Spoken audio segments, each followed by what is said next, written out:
ఆడజన్మ కన్నీటి అలల సాగరం, చూస్తే చిన్నదే కాని బాధల భారం. ప్రతి అడుగులోనూ పరీక్ష, ప్రతి చూపులోనూ నిరీక్షణ.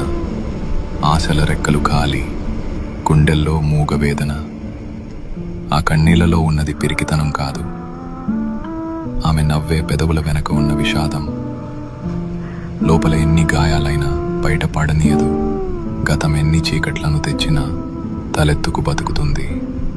తన కన్నీరు అణువణువున ఒక కథ. ఆ కథలో ప్రేమ ఉంది, బంధాల కష్టం ఉంది. అయినా ఆ కన్నీరు ఆమెను బలహీనం చేయలేదు. అది ఆమెలోని ఆత్మగౌరవాన్ని పోషించింది. ఏమీ చెప్పకుండానే ఎన్నో నేర్చుకున్నది. ఏదైనా సరే ఎదురు నిలిచి పోరాడింది. ఆమె బాధ ఆమెకు ఒక ఆభరణం, అది ఆమె గర్వం, ఆమె నిజమైన అందం. ఇది ఒక ఆడపిల్ల కన్నీరు.